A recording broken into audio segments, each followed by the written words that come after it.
What happens when a story crosses not only from literature into cinema, but also from one culture into another?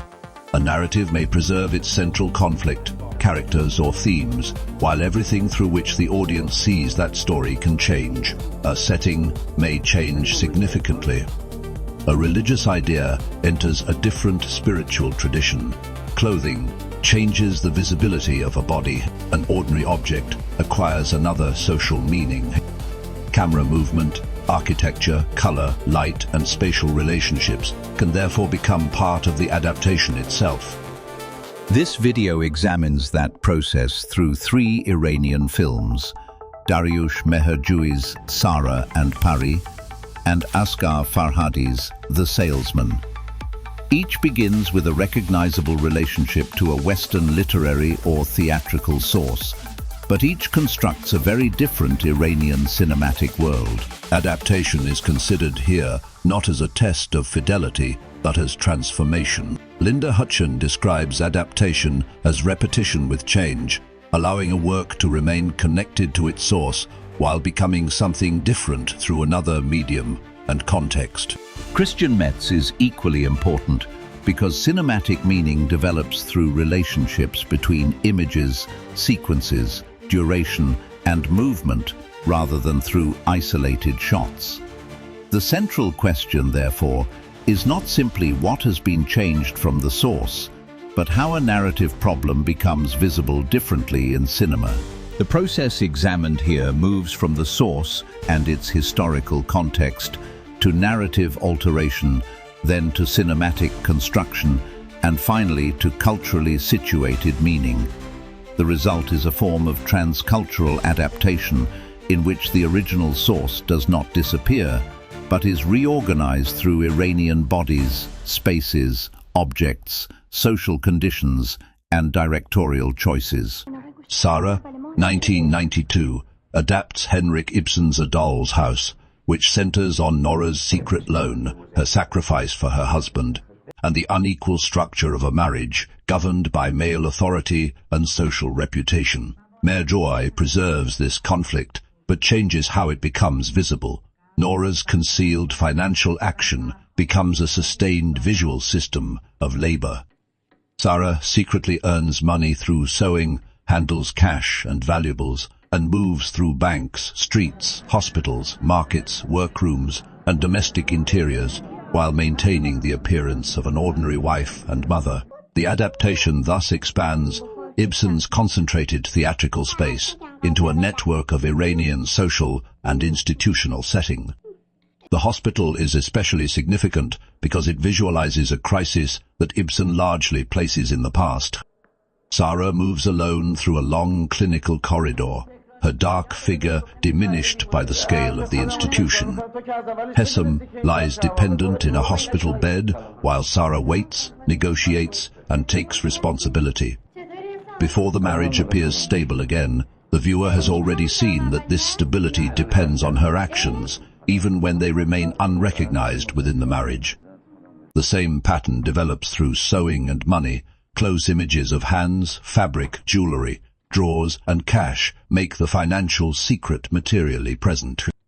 Sewing repeatedly connects Sara's physical exhaustion with repayment, secrecy, and family maintenance. Money similarly moves between medical necessity, debt, labor, domestic security, and conflict, giving physical form to an unequal distribution of responsibility. Sara's clothing also contributes to the adaptation. Her chador belongs to Iranian systems of modesty, public respectability, and cinematic representation, but it is placed in tension with her mobility and economic agency. She moves through the city, works, negotiates, and solves problems while remaining socially readable as wife and mother. Sara therefore transforms Ibsen's marital crisis through hidden labor, public respectability, repeated thresholds, and gendered domestic space. If Sara is structured through restrained domestic realism, Pari moves in a very different direction. Mehrjui's 1995 film is a loose adaptation of J.D. Salinger's Franny and Zooey and related glass family material. Salinger develops spiritual dissatisfaction largely through conversation, religious reading, family memory, intellectual debate, and Franny's repeated prayer. Mehrjui retains the central crisis of a young woman dissatisfied with intellectual and everyday life, but transforms that verbal conflict into an expansive visual journey. Books remain important, but they no longer function only as subjects of conversation. The mystical book connected with Pari's deceased brother Asghar becomes an object that directs movement. It takes Pari into rooms, memories, family relationships, and new physical environments. She is repeatedly surrounded by shelves, papers, dim interiors, and accumulated knowledge. The book therefore becomes both an invitation to spiritual understanding and a burden of inherited ideas.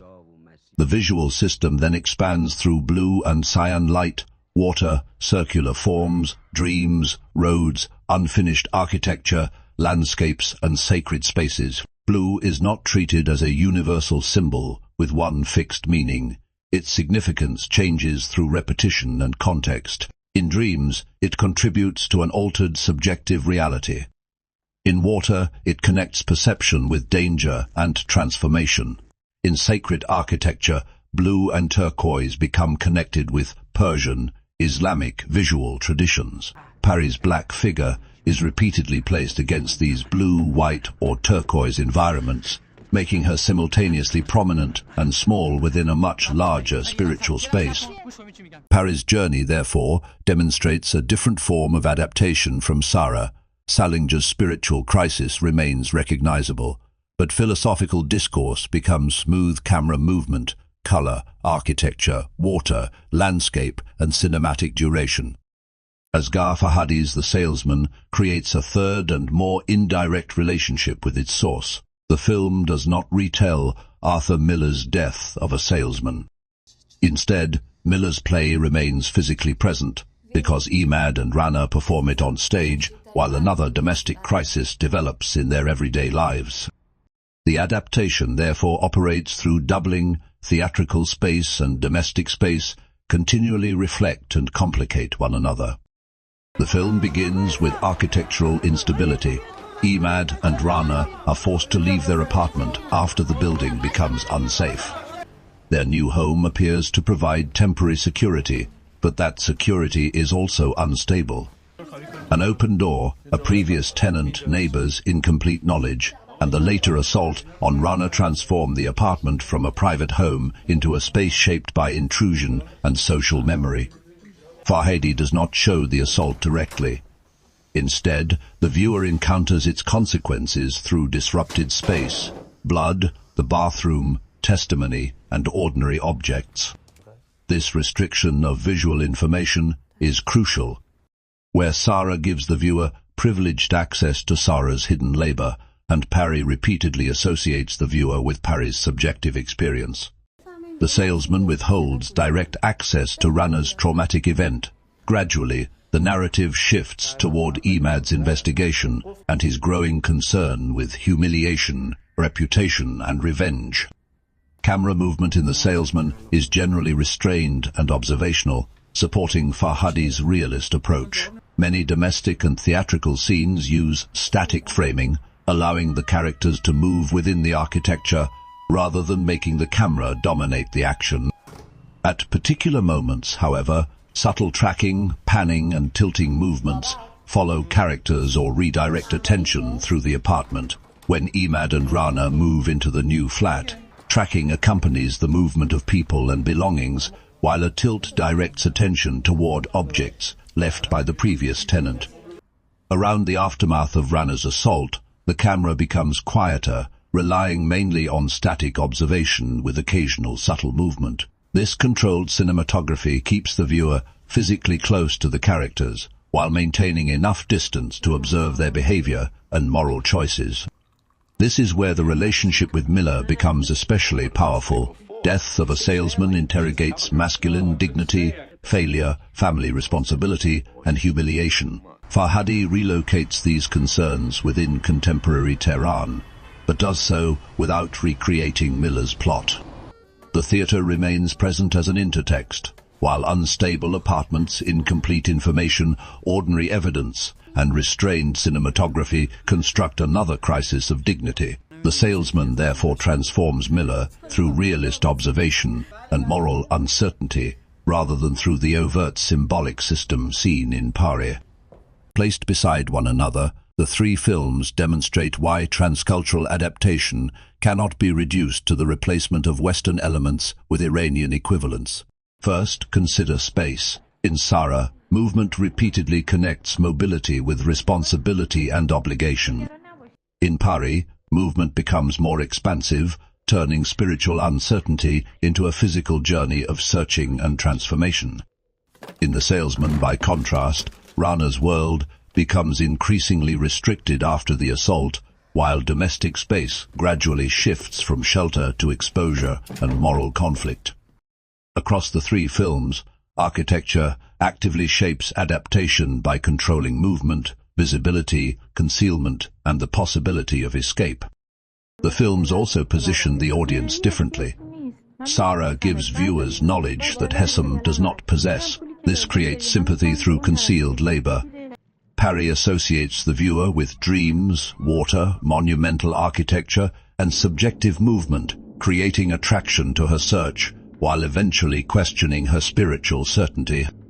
The Salesman gives less access to Rana and increasingly aligns information with Imad's investigation, creating a more ethically uncomfortable position. Visual adaptation therefore changes not only characters and places, but also how spectators are allowed to know. Objects also reveal differences between the three adaptations. Their meanings are not fixed but develop through sequence, repetition, framing, and narrative context, allowing ordinary objects to acquire different emotional, cultural, and moral functions. The three adaptations show that a source does not disappear when it crosses cultures, and Iranian culture does not simply replace it. Instead, inherited narrative problems remain active while their cinematic conditions change. A secret debt becomes years of invisible labor.